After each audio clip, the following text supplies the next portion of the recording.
तीनों का भेद समझाते हुए कबीर साहब कहते हैं कि कौन है जीव, कौन है शिव और कौन है पीर। इसको अच्छे से समझ लो। तो कहते हैं कि जब ये शरीर जीव धारण करता है और शरीर किससे बनता है, ये साकार शरीर किससे बनता है, निराकार तत्व से। निराकार से ही साकार की उत्पत्ति होती है। निराकार यानी ये आकाश तत्व इतना सूक्ष्म तत्व है, इतना सूक्ष्म तत्व है कि खुली आंखों से दिखता भी नहीं है ये। इसको भी विवेक के द्वारा समझना पड़ता है। तो ये निराकार तत्व और इसी से उत्पन्न होने वाले साकार तत्व। जीव अवस्था तब होती है जब हम अपने आप को साकार मान लेते हैं। कोई आदमी बना बैठा है, कोई औरत बना बैठा है, कोई कुत्ता बिल्ली हाथी घोड़ा बना बैठा है, ये जीव अवस्था का ज्ञान है। तो शिव अवस्था क्या है, जब ये अपने आप को साकार ना मान के निराकार मान लेता है, अपने आप को जीव ना मान के ब्रह्म मान लेता है। अहम ब्रह्मस्मि, मैं ही ब्रह्म हूं, मैं ही निराकार हूं, तब ये शिव अवस्था को प्राप्त हो जाता है। इन्हीं दोनों अवस्थाओं के लिए साहिब ने बोला, जीव शिव दो प्रगटे, वह ठाकुर वह दास। जो ब्रह्म अवस्था को प्राप्त हो जाता है वो पूजनीय हो जाता है, उसकी पूजा हो रही है संसार में। देखो ऋषि मुनियों के आश्रम देखो क्या लिखा है, 1008 ब्रह्मलीन स्वामी जी, ब्रह्म ज्ञानी, ब्रह्म वक्ता, ब्रह्मदर्शी, ये सब पूजनीय बने बैठे हैं। और पूज कौन रहा है, जीव, जो अपने आप को आदमी औरत माना बैठा है, जो अपने आप को साकार देह माने बैठा है। तो यहां तक तो बात समझ में आ गई कि जीव शिव दो प्रगटे, एक तो बन गया ज्ञानी जी, महात्मा बन गए, और एक उसके पुजारी बन गए। यहां तक तो समझ में आती है। पर कबीर साहब इससे आगे की बात कर रहे हैं, न जीव की न शिव की, यानी ना साकार की और ना निराकार की। जीव शिव सब प्रगटे, वह ठाकुर वह दास, कबीर और जाने नहीं, एक राम नाम की आस। अब ये राम नाम क्या है, इसको समझना पड़ेगा। ये राम नाम कोई मंत्र नहीं है कि दो अक्षरों का रा और मां, अब इसी को रटेंगे कबीर साहब, ऐसा नहीं है। राम एक तत्व का नाम है जो सब में रम रहा है, उसी को राम कहते हैं, उसी को रमता राम कहते हैं।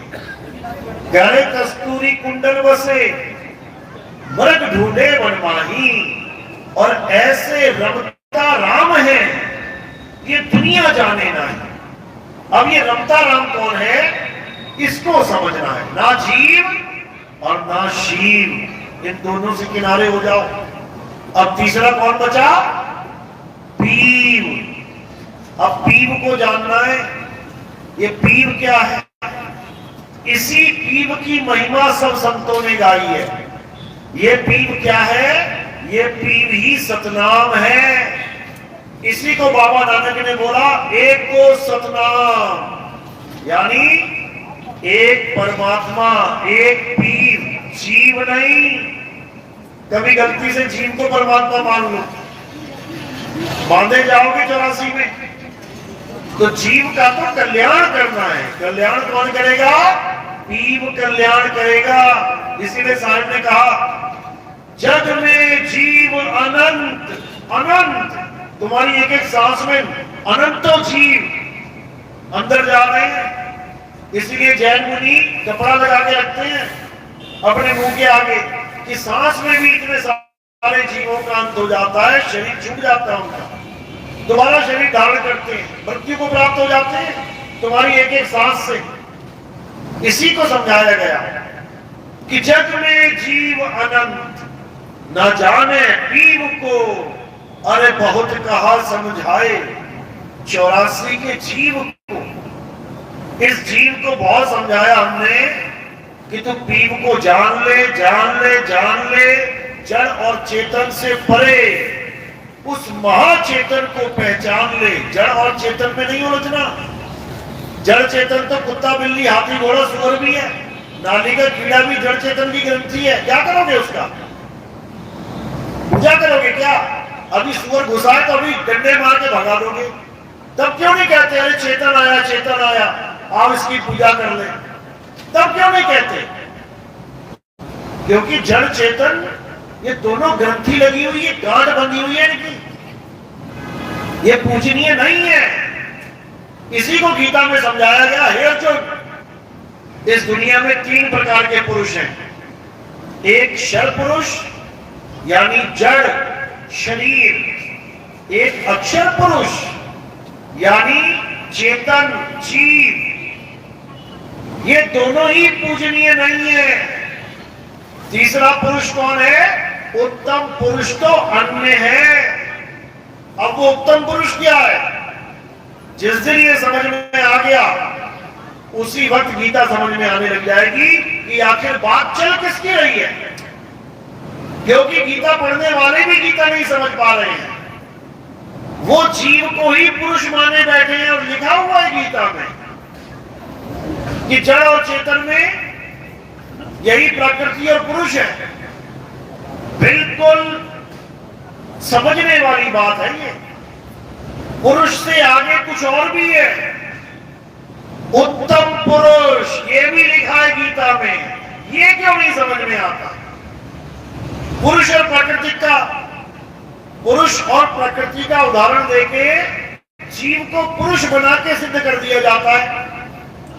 लेकिन उसी गीता में 3 पुरुषों का वर्णन है, वो क्यों नहीं समझ में आता? यही कबीर साहब समझा रहे हैं कि जब तक जीव शिव पीव को नहीं जान लिया तब तक बात नहीं बनेगी। तो शरीर क्या है? शर पुरुष। शर मतलब नाशवान। दिखने में पुरुष लग रहा है, अभी तलवार मारे कोई, अभी 10 टुकड़े कर दे, यही पुरुष नाशवान हो जाएगा। ये नाशवान पुरुष कौन है? शर पुरुष, जिसको कई लोग कहते हैं शर पुरुष काल भगवान है। बताओ, काल भगवान है शर पुरुष। और अक्षर पुरुष क्या बना दिया? 5 संख्य दीपों का मालिक। ये सब अज्ञान है। शर पुरुष शरीर है, अक्षर पुरुष जीव है जो इस शरीर को ढो रहा है। ये जितने भी शरीर बैठे हैं 2 पुरुषों का मेल है, शर और अक्षर। अब तीसरा पुरुष कहां है? तीसरा पुरुष सबके संग है और सबसे जुदा भी है। जिसको बोला नर नारी और कीट पतंगा, सार शब्द सभी के संगा। यानी हर जीव के साथ वो सार शब्द रूपी परम पिता परमात्मा जुड़ा हुआ है। लेकिन जीव को समझ ही नहीं आता, इसलिए वो जीववाद में ही चला जाता है। वो जीव कोई सत्ता मान लेता है, वो जीव कोई परमात्मा मान लेता है, वो जीव कोई पुरुष मान के 84 में भ्रमण करता है। तो कबीर साहब ने यही संदेशा दिया कि सब जीवों का कल्याण कैसे होगा? जब उनके जीवन में पीव आएगा। पीव गरीबदास जी ने समझाया कि जब पीव आ जाएगा तुम्हारे जीवन में, वो क्या करेगा? वो जीव को पीव में बदल देगा। जैसे अज्ञानी के जीवन में अगर कोई ज्ञानी पुरुष आ जाए तो वो क्या करेगा? वो उस अज्ञानी को ज्ञानी में बदल देगा। वो ज्ञानी पुरुष कहलाने लग जाएगा। एक डॉक्टर के पास कोई आदमी काम सीखने चला जाए, पढ़ाई करने चला जाए, वो डॉक्टर उस आम आदमी को डॉक्टर बना देगा। एक सुनार के पास कोई आम आदमी चला जाए, वो उसको ऐसा दिव्य ज्ञान दे देगा कि वो सुनार ही कहलाने लग जाएगा। एक साइंटिस्ट के पास एक आम आदमी चला जाए, उसके पास पढ़ाई लिखाई करे, तो वो ऐसा ज्ञान दे देगा कि उसको भी साइंटिस्ट ही बना देगा। तो सार शब्द का सार शब्द की ये महिमा है कि ये जीव को पीव बना देता है। इसीलिए बोला गया क्या कहते हैं गरीबदास जी महाराज? अरे कोटि तो ब्रह्मा भय और कोटि भय ईश, साहिब तेरी बंदगी से ये जीव हुए जगदीश। फिर वो जीव नहीं रह जाता, फिर वो पीव हो जाता है। जीव का ज्ञान अज्ञानता का ज्ञान है, क्योंकि जीव जड़ के साथ गांठ लगा के बैठा है। जड़ और चेतन दो सत्ताओं में उलझा पड़ा है। अब ये दोनों सत्ताएं क्या हैं? कई लोग कहते हैं कि ये दोनों ही आदि अनादि हैं।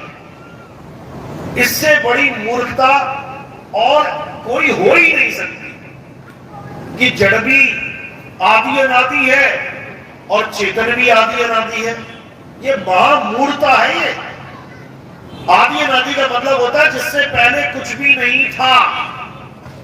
सोचो, जिससे पहले कुछ भी नहीं था वही आदि अनादि है।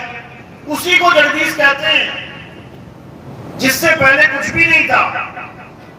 साहिब ने बोला कि जो दो आदि अनादि मान के बैठे हैं उनके लिए बोला, भाई रे दो जगदीश कहां से आया और कहो कौन बोल आया। साहिब कहते दो जगदीश नहीं हो सकते, दो आदि अनादि नहीं हो सकते, दो आदि अनादि नहीं हो सकते, एक ही है।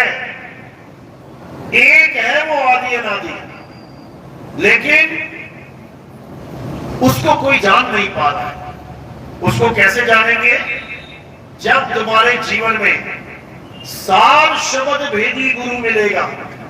जब सार शब्द का भेद रखने वाला गुरु तुम्हारे जीवन में आएगा, तब इस काल का जाल कटेगा। साहिब समझा रहे हैं बीजक में, कह रहे हैं बचना चाहो काल जाल से तो छीनो शब्द हमारा, और कहे कबीर अमर कर राखो जो निज होए हमारा। तो सार शब्द क्या है? सार शब्द कहीं बाची हो मानो है तुम्हारा, अक्षर पुरुष एक पेड़ और निरंजन वा की धारा। दोनों का भेद समझा दिया कि अगर बचना चाहते हो तो सार शब्द के द्वारा बचोगे। लेकिन कोई कहे कि सार शब्द होता ही कुछ नहीं है, तो ऐसा नहीं है भाई। सार शब्द के अलावा जो कुछ भी है वो कुछ नहीं होता, वो भ्रम है। सत्य केवल एक है। सार शब्द नाम ही इसलिए रखा है उसका, सार। अब कोई कहे सार होता ही कुछ नहीं है, तो फिर तो सब आसार ही आसार है दुनिया में। साहिब समझा रहे हैं, सतगुरु ऐसा चाहिए जैसा सूप सुहाए और सार सार तो गही रहे, थोथा दे उड़ाए।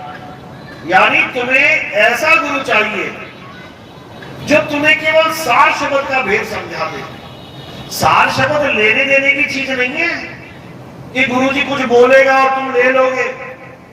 सार शब्द तुम्हारे पास भी उतना है जितना गुरु जी के पास है, क्योंकि सब घट मेरा साइया और सुनी सेज न कोय, बलिहारी व घट की जिस घट प्रगट होए। सबकी जेब में माचिस की डिबिया है, सब अपने घर चले गए। अब अंधेरा उसी का खत्म होगा जिसकी माचिस की डिबिया में से तीरे निकाल के तुम जला लोगे। है सबके पास नर नारी और कीट पतंगा, सार शब्द सब ही के संगा। है सबके पास, लेकिन उसका भेद नहीं पता है। जैसे कस्तूरी है सब हिरणों के पास, लेकिन उसका भेद नहीं पता, तो बेचारे धक्के खा रहे हैं। तेल है हर तिल के पास, हर दाने में तेल है, लेकिन उसका भेद नहीं पता, तो बेचारा धक्के खा रहा है। इसी प्रकार सार शब्द सबके पास है। कोई इस गलत फहमी में मत रहना कि गुरु जी आएंगे और हमें सार शब्द देंगे। कैसे देंगे? कोई मंत्र पकड़ा दिया, कोई जंतर पकड़ा दिया, कोई कुछ और काम धाम लगा दिया गुरु जी ने। ऐसा कुछ नहीं है। सार शब्द हम सबका सत्य स्वरूप है, जीव स्वरूप नहीं है। जीव स्वरूप में अटकोगे तो मारे जाओगे। जैसे सूर्य और किरण दोनों अलग अलग हैं, एक का स्वरूप है सूर्य और एक उसकी किरण है। जो किरण है वो इस संसार में आती है, सूर्य नहीं आता। किरण इस संसार में आके फंसती है, सूर्य नहीं फंसता। इस संसार को जड़ समझो और किरण को एक जीव समझो, एक सूरत समझो। आके जड़ के साथ ग्रंथ लगा के बैठ गई, सूर्य तक नहीं पहुंच पा रही है, लेकिन निकली सूरज से ही है। अब जब तक सूरज में थी तब तक मुक्त थी, और जैसे ही धरती पे आ गई वैसे ही बंधन में आ गई। तो बीजक में पहली साखी यही समझा रही है, जैया जन्म मुक्ता हता तैया हता न कोई, और छठी तुम्हारी है जगह और तू कहां चला भिगोए। ये किरण इस धरती की पैदावार नहीं है, ये किरण इस धरती की नहीं है, ये कहीं से आई है, और जहां से आई है वहां धरती नहीं है। जहां से ये आई है वहां सृष्टि नहीं है, ना वहां सृष्टि ना सृजनहारा, ये वहां से आई है। इसलिए साहिब ने कहा, आए हो तुम कहां से, इस जड़ संसार में कहां से आ गए तुम, और जाना तुम्हें कहां है। इतना बस विचार लो, हो गया भजन, मन की तरंग मार लो, हो गया भजन। यही समझा रहे हैं कि जब ये जड़ तत्व नहीं थे तब तू मुक्त था, और जैसे ही जड़ तत्वों में अटक गया, अब ये कैसे प्रकट हुए। जड़ तत्व यही सबसे बड़ा गुप्त भेद है, यही सदगुरु के चाबी हाथ में है, यही ज्ञान सदगुरु देता है कि ये जड़ तत्व पैदा हुए तो हुए कैसे। क्योंकि जब तक तुम्हें यही नहीं पता कि गांठ लगी तो लगी कैसे, तो छुड़वाओगे खाक, कभी नहीं छुड़वा सकते। जब तक तुम्हें यही नहीं पता कि सृष्टि बनी तो बनी कैसे, तुम कहां सृष्टि से मुक्ति दिलवा पाओगे। तो ये सृष्टि बनती है और बिगड़ती भी है, लेकिन ये जीव सृष्टि बनने से पहले अपने सत्य स्वरूप में रहता है, उस सत्य स्वरूप को भूलता है और जाता है सृष्टि में, खुद ही बनाता हुआ जाता है। कैसे बनाता है ये सपने में भी नहीं सोच सकता कोई, कि ये सूरज कैसे बना होगा, ये इतनी बड़ी धरती कैसे बनी होगी, ये चांद सितारे कैसे बने होंगे, ये वायु अग्नि कैसे बनी होगी। सब कुछ बना है, लेकिन ये बनता कैसे है ये किसी को नहीं पता। इसी का भेद समझाया जाता है कि कैसे बना और कैसे बिगड़ेगा। जिसको ये भेद नहीं पता, भले सारी उम्र गुरु गुरु गुरु करता रहे, सारी दुनिया के गुरु उदाहरण कर ले, इसकी कभी मुक्ति नहीं हो सकती। क्यों? क्योंकि इसको पता ही नहीं है इसने सृष्टि बनाई कैसे, तो खत्म कैसे करेगा, कभी नहीं कर सकता। लेकिन जब वेदी गुरु की शरण में आता है तब इसको हर चीज समझ में आ जाती है कि सृष्टि कैसे बनी है और बनाने वाला सृजनहार कौन है, वो सब समझ जाता है। और फिर क्या करता है, फिर सृष्टि खत्म कैसे करनी है ये भी जान जाता है, तभी तो खत्म करेगा। तो इसी को साहिब ने बोला कि जैसे सृष्टि बनी है वैसे ही खत्म कर देनी है, तब कल्याण होगा, नहीं तो नहीं होगा। कि तू कहे भगवानों के नाम जपूंगा, ऐसा करूंगा वैसा करूंगा, तो कल्याण किसी का नहीं होने वाला। इसी दुनिया में जन्मना मरना पड़ेगा, बार बार आना जाना पड़ेगा, कोई बचने वाला नहीं है। तो यही गुप्त भेद बताने के लिए कबीर साहब इस धरातल पे आते हैं कि हंसा तू तो सबल था, अब हो गया दुर्बल, अब बना बैठा सृष्टि, अब फंस गया, अब अटक गया अपनी जाल में। तो ये शायद समझा चुके हैं बीजक में जैया जन्म मुक्ता हता, जब तू मुक्त अवस्था में था, यानी जब जड़ नाम की कोई चीज थी ही नहीं, तभी तो मुक्त अवस्था में रहेगा। और जड़ भी आदि है, चेतन भी अनादि है, तो कैसे रहेगा? अकेला कैसे रहेगा? एक बार जड़ से जुड़ गया दोबारा भी जुड़ जाएगा, कितनी देर लगती है? मुक्त तब होगा जब जड़ रहे ही ना, जड़ का खात्मा हो जाए। अब बताओ कौन बांधेगा, कौन बंधेगा? जब अकेला रहेगा तो निर्बंध है, और जैसे ही दूसरा तत्व आ गया बंधन है। समझ लो, एक कुत्ते को तुम किसी कमरे में रख दो, आराम से बैठा हुआ है, कोई दिक्कत नहीं है, और वही एक शीशा लगा दो, उसके बाद देखो ड्रामा चालू, भौंक भौंक मर जाएगा। एक चेतन है, दूसरा जड़ है, और तो नहीं तो ये आदि अनादि से ही है दोनों, फिर तो हो चुका काम। फिर कुत्ता मरेगा जन्मेगा, मरेगा जन्मेगा। तो क्या करना है? उस शीशे को तोड़ दो, उस शीशे को हटा दो, जड़ नाम की चीज ही खत्म कर दो। अब बताओ, अब कैसे बंधेगा वो? यही समझ में नहीं आ रहा किसी के। साहिब समझा रहे हैं, जैसे स्वर्ण कांच मंदिर में भ्रमते भूख मरे हो, और कहे कबीर नलनी के सुगना तोहे कौन पकड़े हो। जिसको तू अनादि मान बैठा है कि जड़ तत्व अनादि है, उसी ने पकड़ रखा है तुझे भ्रमवश। लेकिन जब तुझे होश आएगा तब तुझे समझ में आएगा कि तूने पकड़ा हुआ है, तूने पकड़ा हुआ है। कहते हैं दो चीजें हैं, एक पुरुष एक प्रकृति, यानी एक जड़ और एक चेतन। अब चेतन सुख और दुख पा रहा है, किसकी वजह से? कहते हैं प्रकृति का नियम है ये। और प्रकृति तो जड़ है, जड़ चेतन पे लागू हो गई है, जड़ चेतन में राज कर रही है, जड़ नियम बना रही है, चेतन भुगत रहा है। वाह भाई वाह! यानी जड़ चेतन को पीट रही है और चेतन त्राईमाम करता फिर रहा है। इतनी भी बुद्धि, इतनी भी अकल नहीं आ रही है कि कुछ ना कुछ तो मामला है भाई। ये कभी समझ में नहीं आएगा जब तक भेदी गुरु तुम्हारे जीवन में नहीं आ गया। तो क्या कहते हैं? चार भेद का भेदी होए, कहे कबीर सतगुरु है सोए, और चार भेद का भेद न जाना, सो गुरु जम के हाथ बिकाना। नाम दीक्षा के वक्त ये चारों भेद समझाए जाते हैं, सुपात्र जीव को, कुपात्रों को नहीं। तो कहते हैं सोई गुरु पूरा कहावे, जो दो अक्षर का भेद बतावे, एक छुड़ावे एक लखावे, तब प्राणी निज घर को जावे। जब तुम्हारे जीवन में पूरा गुरु आएगा तो क्या करेगा? दो अक्षर का भेद बता देगा।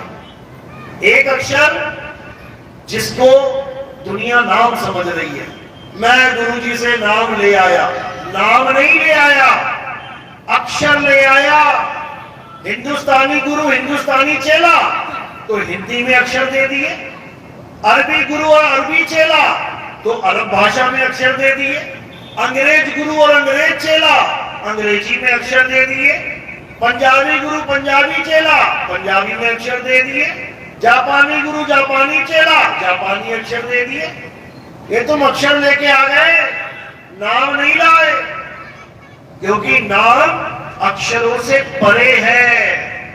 नाम आदि अनादि है, नाम सत्य स्वरूप है, जिसको साहिब ने समझाया, संतो अविगत से चला आया, कोई मेरा भेद मरम ना पाया, अनाहम लीना गर्भ बसेरा, बालक होए दिखलाया, संतो अविगत से चला आया। इसी में क्या समझा रहे? कह रहे सत्य स्वरूपी नाम साहिब का, सो निज नाम हमारा। जो मेरा नाम है, जो मेरा असली नाम है, एक तो नकली नाम है। नकली नाम कौन सा है? जो भाषाओं में आ जाता है, हिंदी का, पंजाबी का, उर्दू का, अरबी का। नकली नामों में क्या आता है? चार युगों के चार नाम बताए, सतयुग में सत्सुकृत नामा, त्रेता में मुनिंद्र नामा, द्वापर में, त्रेता में मुनिंद्र, द्वापर में करुणामय नामा और कलयुग में कबीर नामा। ये 4 नाम, सतयुग में सतसुकृत, त्रेता में मुनिंद्र, द्वापर में करुणामय और कलयुग में कबीर, ये जो नाम साहिब में रखे हैं अपने, ये सब नकली नाम है। ये 52 अक्षरी नाम है। ये सब इंसानों के द्वारा बनाए हुए अक्षरों के नाम हैं। इंसानों ने अक्षरों की खोज करी।